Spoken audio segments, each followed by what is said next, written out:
Où on l'a trouvé, ce tissu? Quand Hachvérosh il a drapé la salle où il a fait la fête pour Shushan Abira, il est écrit Hour Karpas ou Trelet.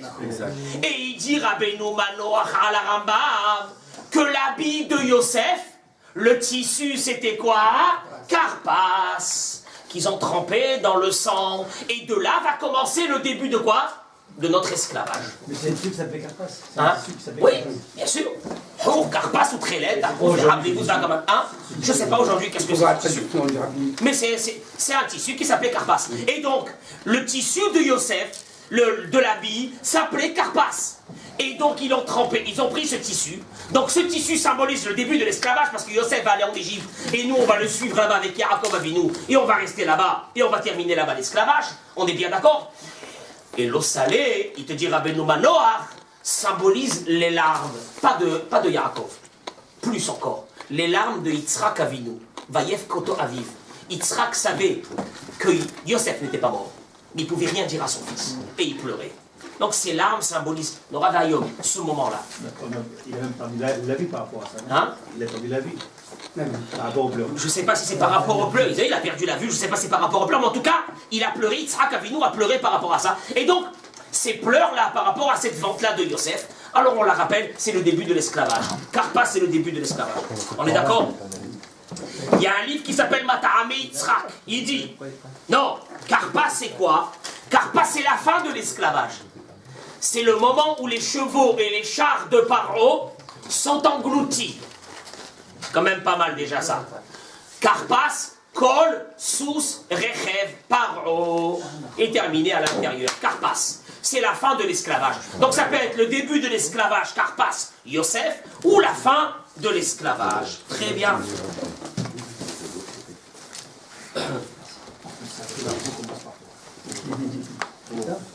Donc en fait, ça symbolise quoi, le Karpas, jusqu'à maintenant? Ça symbolise l'esclavage. L'esclavage, la descente en esclavage, le début de la fin du peuple d'Israël, l'Oralenu qui s'est passé en Égypte. On est d'accord ou non? Or, il vient le Abarvanel et il dit que les questions de l'enfant, Manishtana, pour que l'enfant demande les questions, écoutez bien ce qu'il dit à Abarvanel, pour que l'enfant demande les questions, on doit faire 2 actions ce soir-là. Quelles actions qu'on doit faire? D'un côté, on va s'accouder en signe de quoi? De liberté. On va tremper le Karpas en signe de royauté et de liberté. Car avant, à l'époque, les ouvriers, qu'est-ce qu'ils mangeaient? Du pain, et à l'intérieur, on leur mettait tout le manger. Qui avait la possibilité de s'asseoir accoudé et de tremper ses légumes, etc. Et ses condiments, c'était qui? Les gens riches. Donc, il dit à Barvanel, c'est un signe de royauté et de liberté qu'on va montrer aux enfants. On est accoudés en train de tremper. Et puis de l'autre côté, on va leur montrer la matzah et le maror qui symbolisent l'esclavage, al-ahma'ania et le maror. Et là, l'enfant va demander. Il en sort encore une fois, mes chers amis. Karpas va nous rappeler 2 choses. L'un, le début de l'esclavage. Et deuxièmement, ça va nous rappeler aussi quoi? La liberté. La liberté, un moment de royauté. Et le moment, c'est que, encore une fois, on a les 2. Très bien.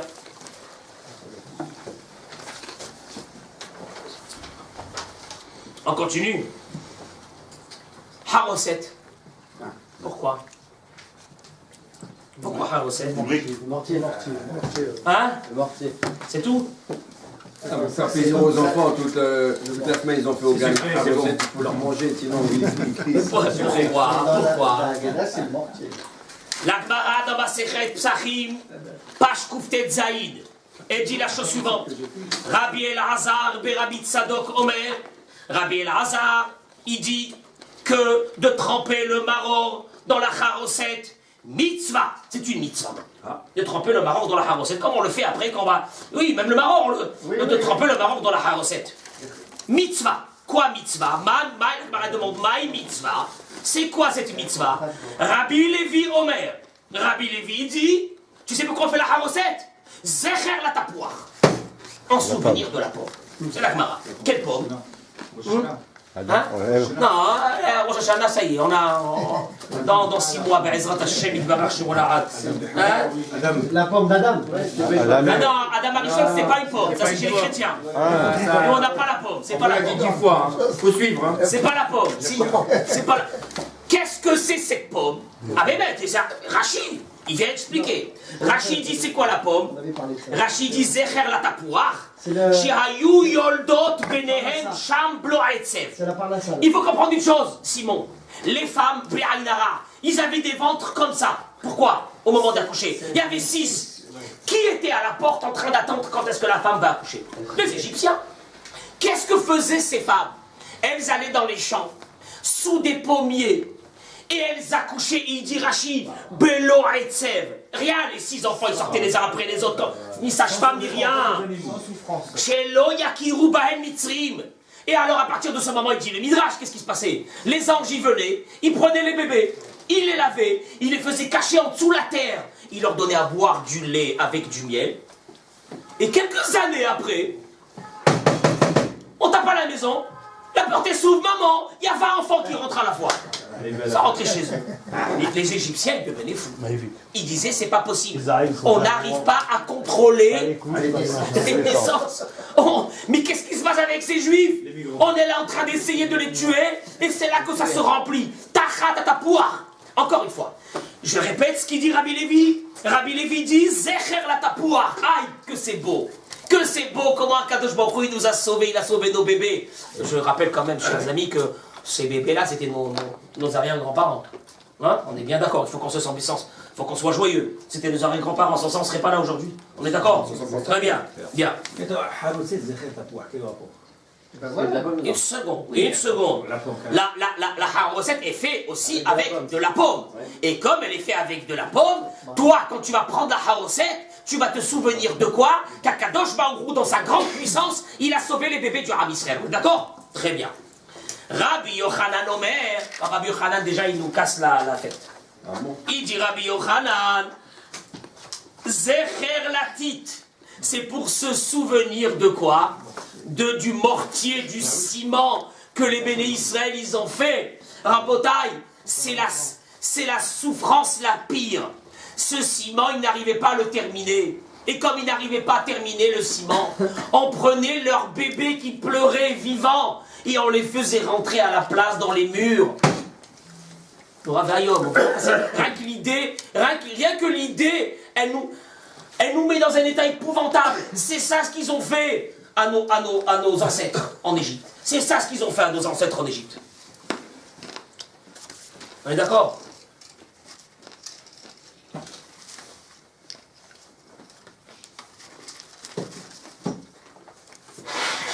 D'ailleurs, le Midrash il dit la chose suivante, Vayar Besivlotam. Quand Moshe Rabbeinu a vu leur souffrance, il dit le Midrash, Mahou Vayar, qu'est-ce qu'il a vu? Il a vu comment les bénis Israël souffraient. Et il disait, Moshe Rabbeinu, Miten Moti Alechem, qui aurait donné que je meure à votre place? She'en lecha melacha kasha mimlechet atit. Il dit le Midrash Rabbah dans Parasha Aleph. Il n'y a pas plus difficile il n'y a pas que la préparation, le travail de ce mortier-là. Encore une fois. D'un côté, la Haroset nous rappellera ce moment extraordinaire de Tahat Tapouach, sous l'arbre à Kadosh Baruch Hu, il a fait grandir nos bébés. Et d'un autre côté, le mortier qui symbolise justement le contraire, la mort de nos bébés. Rabbanah Islam, vous vous rendez compte? C'est terrible. Vous avez dit la semaine dernière que les bébés qui étaient dans les murs, ils n'étaient pas faits pour être sauvés. Comment? La semaine dernière, on a dit qu'il y a 2 semaines que les bébés qui étaient dans les murs, ils n'étaient pas faits pour être sauvés. Alors, donc les parents, c'est pour ça que les parents ils Non, mais s'ils avaient été élevés par des anges. Non, mais encore une fois. Non. C'est pas les mêmes bébés. D'accord. C'est pas les mêmes bébés. Mais en tout cas, ils prenaient des bébés. Et ils les emmuraient. Nora Ve'ayom. Et on te demande que toi, le soir du Seder, tu es là en train de dire aïe aïe aïe, la pomme. Et d'un autre côté, tu es en train de dire le mortier. Qu'est-ce qu'on veut de nous? Qu'est-ce qu'on veut de nous ce soir de ce Seder? Qu'on soit joyeux ou qu'on soit triste? C'est de comprendre, hein? Les mecs, il y a un problème ici. Tosfot, dans la même page, Kouftet Zaïn, Rabotai, pour la première fois et la dernière fois dans l'histoire, Tosfot, pour ceux qui étudient le Tosfot, c'est ce qui jongle avec toutes les lois de la Torah. Tosfot, il prend 10 lignes et il nous explique, c'est du jamais vu, hein, dans tout le Talmud, il nous explique la recette de la haroset. Mais c'est quelque chose d'énorme. On va le voir. Tosfot, il dit, il dit, il ramène la réponse des Géonim. La asot haroset beperot, de faire la haroset avec des fruits, chez Nidma le Knesset Israël, qui symbolise le peuple d'Israël. D'abord, Tosfot, il commence, il te dit, je veux pas de haroset avec des légumes. T'as pomme de terre, carottes et je sais pas quoi, il n'y aura pas de ça, haroset. Haroset, c'est les fruits qui symbolisent le peuple d'Israël. Bon, Tosfot aurait pu s'arrêter ici. Non, il commence à te donner la liste. Celui qui veut prendre pour la recette, Rabotai, recette donnée il y a plus de 1000 ans par le Tosfot. Alors il dit, c'est marqué dans Shirachirim. C'est quoi d'abord? La pomme. On continue. Kefela harimon rakater. La grenade. Tehateena hanta pagea. La figue. Amarti e'ele betama. La date. Tu parles arabe, hein? El ginat. Je continue. El ginat et goz yarati. La noix. La noix. La figue, la noix, la pomme, la grenade et la date. Et il termine le Tosfot. Ça c'est le petit, comment on appelle ça, le petit plus du chef. Le Tosfot il termine et il dit et goz, il dit veshkedim, et des amandes. Pourquoi des amandes ciment? Et il dit Hachem sheshakad akadosh baruch hu ala ketz. Parce que le mot shkedim vient du mot lishkod. Lishkod, c'est d'être vigilant. Shav shakad shomer. Être vigilant. Que Dieu a été vigilant sur le laps de temps que nous sommes restés en Égypte. On aurait dû rester combien de temps? 400 ans. Il a été vigilant de ne pas nous laisser 400 ans, mais de nous laisser seulement 210 ans. Et comme le mot vigilance vient du mot shaked, lishkod, c'est l'amande. Donc tu rajoutes aussi, tu dis Tosfot, de l'amande. Qu'est-ce qu'il veut le Tosfot ici? Il n'a rien à faire. Qu'est-ce qu'il veut le Tosfot? Ça s'est gardé durant des générations. Non, mais parce que vous croyez que dans la Torah, les rabbins, ils voulaient transmettre les recettes de cuisine. Mais qu'est-ce qu'il veut le Tosfot ici? C'est quoi cette histoire de la haroset? Laurent, c'est quoi haroset? C'est quoi? Et on te dit, voilà ce qu'il faut mettre dans la haroset. Que Tosfot, il te dit ça. C'est pris de Shirachirim. Oui, mais, encore une fois, mets ce que tu veux. Mets ce que tu veux. Non, il te dit Tosfot, il faut que tu mets ces fruits qui symbolisent. C'est des attributs. Ça doit être un symbole d'attribut. Non, encore une fois, il t'a pas oublié un. Il t'a pas oublié un des fruits qui symbolisaient le peuple d'Israël. Et qu'est-ce qu'il veut Tosfot? Pourquoi? Qu'est-ce qu'il y a de spécial? Et si je les mets pas, ceux-là, j'en mets d'autres. Je sais pas, je fais le haroset avec du melon et de la pastèque. Et alors, quel est le problème? Non, on te dit non. Il faut les fruits qui symbolisent le peuple d'Israël qui ont été marqués dans Shirachirim. La noix, la date, la grenade, etc. Pourquoi? Ça représente chaque type de vie. Sinon, c'est pas du Pas mal, Laurent. On va voir. Ok, l'idée, elle est excellente. On va voir où ça nous amène. Mais on va voir où ça nous amène. Rabotai. On est dans la haroset, oui. Donc là, pour l'instant, la haroset aussi, elle nous dérange. On l'a dit. On est d'accord ou non? Haroset, d'un côté, c'est quoi? Pouar, c'est l'arbre, c'est le pommier. D'un autre côté, c'est quoi? C'est la servitude, c'est le mortier que les bénis Israël ont été asservis. On retrouve encore cette idée. Mais vient, Rabotai, le Rambam. Le Rambam, il dit dans Hilchot Chametz Umatzah, le 8e Perek, Halachachet, il dit le Rambam que au moment où on fait la mitzvah de Achilat Matzah, écoutez bien, c'est extraordinaire. Il dit le Rambam, Choser umvarech al achilat matzah umtabel matzah bacharoset ve'ochel. Le Rambam dit, tu prends la matzah, tu la trempes dans la... On fait pas ça nous. Non, on ne fait pas. Qu'est-ce que vous avez la coutume, vous? Je parle de la matzah, de la mitzvah de achilat matzah au moment du moti. Je parle pas du korech. Je parle de la matzah. Est-ce que il dit le Rambam? Tu prends la matzah de la mitzvah de achilat matzah et tu la trempes dans la haroset et tu manges. On peut la faire. Une seconde. À la place du motif en plus. Non, pendant le moti, dans la achilat matzah, la mitzvah de manger les kazetot de matzah, il vient sur ça le Ravad. Le Ravad a écrit un livre entier, c'est un Rishon, entre guillemets, pour se battre avec le Rambam, bien sûr, dans la grandeur de ces deux personnages. Et il dit, ce que dit le Rambam, c'est Hevel, c'est des bêtises. Comme ça, il dit le Rambam. Je vous encouragerai à ne pas vous attacher au mot du Ravad. Je vous encouragerai à essayer de trouver quelle est la discussion entre le Rambam et le Ravad. On est déjà, on est monté de niveau. On est monté de niveau. Un mot ceci avec son gilet. Voilà. On va terminer avant la fête, avant la chasse.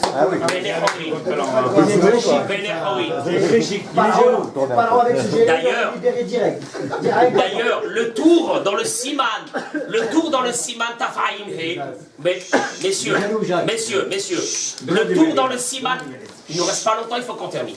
Le tour dans le Siman Tafaim He dit, il ramène les paroles du Baal HaManhig. Le Baal HaManhig, c'est un Rishon. Il pose une question. Il dit, je ne comprends pas le Baal HaManhig. Il dit, je ne comprends pas ceux qui disent qu'il faut tremper la matzah dans la haroset. La matzah, c'est le symbole de quoi? De la libération. Et la haroset, c'est quoi? C'est le symbole de quoi? De la servitude. Ça ne va pas les deux ensemble. Comment tu les mets les deux ensemble? Première question que pose le Baal HaManhig. Deuxième question qui demande le Baal HaManhig, un Rishon. Et il dit, je comprends pas. La mitzvah de manger la matzah, c'est mideoraita, c'est une mitzvah de la Torah. Attention. Alors que la haroset, c'est quoi? C'est une mitzvah midérabanan, que nos sages nous ont donné. Or, en trempant la matzah mideoraita dans haroset midérabanan, qu'est-ce qui se passe? Tu annules le goût de quoi? De la matzah qui est mideoraita avec une mitzvah qui est midérabanan. Alors, la vraie question, elle est quoi, Albert? Pourquoi le Rambam nous dit qu'il faut tremper la matzah dans la haroset? Encore une fois, ça nous gêne encore cette histoire. La matzah, c'est le symbole de quoi? La sortie Behipazon qu'on est sorti. La haroset symbolise quoi? La servitude. Et tu demandes de mettre les deux ensemble et de t'asseoir comme ça et de commencer à manger. On est en plein dans une schizophrénie la plus totale. Qu'est-ce qu'il veut? C'est quoi ce seder de Pessah? Qu'est-ce qu'on veut de nous dans ce seder de Pessah? On est d'accord? Eh ben, on veut rassembler les paradoxes. Trouver le lien entre le bien et le mal. Il a fait. Allez-y, et commence à travailler là, Amos. Ah, vous êtes là pour quoi? Vous êtes là pour réfléchir avec Après, nous. ils vont me demander de faire le cours quand t'es pas là, ça va. Amen, amen. Mais tu viens pas avec celui-là.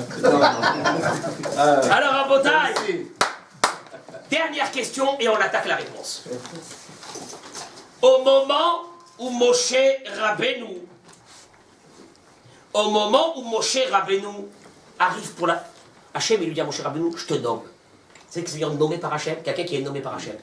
En tant que libérateur. On est d'accord ou non? Bon, ça veut dire qu'il a carte blanche. Il arrive, il peut détruire l'Égypte, il peut faire tout ce qu'il veut. On est d'accord? Nommé par qui? Par Hachem. Il arrive en Égypte, il va voir Paro.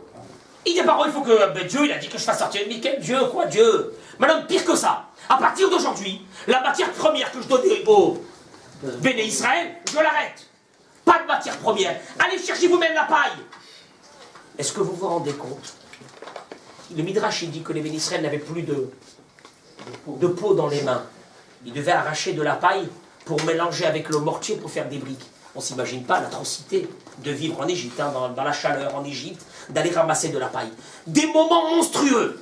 Il vient, mon cher Rabbeinu, qu'est-ce qu'il dit à Hachem? Lama hareota la ramasé. C'est quoi la question, mon cher Rabbeinu? Je ne comprends pas. Kadosh Baruch Hu, tu m'as envoyé pour libérer. On est d'accord ou non? Donc ça veut dire que... Pourquoi tu leur fais du mal? Je comprends pas. Tu m'envoies pour libérer, tu m'as donné carte blanche pour renverser l'Égypte. Pas seulement que j'ai rien fait, mais l'histoire, elle a quoi? Empiré. Leur vie, elle a empiré. Réponse d'Hachem. Ne t'inquiète pas, je vais les punir. C'est une réponse. Je répète. Je t'ai donné carte blanche pour faire tout ce que tu veux, tu peux le faire. Tu vas et tu vois que la carte que je t'ai donnée, elle vaut rien. Tu reviens chez Kadosh Baruch Hu, tu lui dis, écoute bien, Kadosh Baruch Hu, je comprends pas. Tu m'as dit de les libérer, mais en fait, il n'y a rien du tout qui est sorti de ça. Il n'y a rien qui est sorti de ça. Moshe Rabbeinu ne comprend pas. Mais la réponse d'Hachem aussi, elle est bizarre. Qu'est-ce qu'il dit Hachem, Cyril?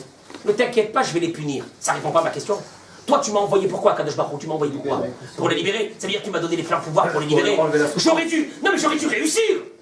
Or, c'est pas que j'ai pas réussi. Mais la catastrophe, elle est devenue encore pire. Alors, qu'est-ce qui se passe? Réponse d'Akadosh Baruch Hu. Elle est quand même bizarre, la réponse d'Hachem. Akadosh Baruch Hu, il lui dit, Vaïdaber Elohim El Moshe. Dieu a pas. Vaïdaber Elohim. Dieu a parlé avec Midatadin, dureté, à Moshe. Vayomer Elav, il lui a dit, Ani Hachem. C'est moi Yudke Vavke. C'est moi Hachem. C'est quoi la réponse? Je sais ce que je fais. Je sais ce que je fais. Je sais ce que je fais. T'inquiète pas. Oui, sûrement. J'ai un plan. Mais non. Mais mon cher Rabbeinu a besoin d'une vraie réponse. C'est pas... Mais c'est sûr que c'est lui qui décide. Mais en tout cas, tu m'as envoyé faire quelque chose. Et tu ne me donnes pas la possibilité de le faire. Il lui a répondu avec la tribu. Non mais, une seconde. La question de Moshe est très rationnelle. J'ai un plan. Dieu, tu m'as envoyé... Non mais tu m'as envoyé pourquoi? Pour les libérer. Donc, mon action devait entraîner tout de suite quoi? Une libération. Elle a entraîné quoi? Le contraire. Réponds-moi sur ça. Pas de réponse. Vayomer Elav, il lui a dit à Kadosh Baruch Hu, Elohim, il lui a dit, Ani Hachem. C'est moi Hachem. C'est quoi la réponse? Rabotai, on va, hein? La servitude a été inventée pour rater la libération. Parce qu'on n'était pas dans le compte encore des 430 ans. Pensez ça? Vous allez voir, on va parler avec ça. Vous allez voir, on va parler avec ça. Et on va fermer tous les morceaux avec cette idée exceptionnelle. Rabotai, regarde. Il dit... Il y a un grand rave qui s'appelle Rav Eliyahu Rabinovitch Teomim Baala Aderet. Je crois qu'il y a à peu près une centaine, 150 ans. Il a écrit un livre extraordinaire. Et il dit la chose suivante dans son livre.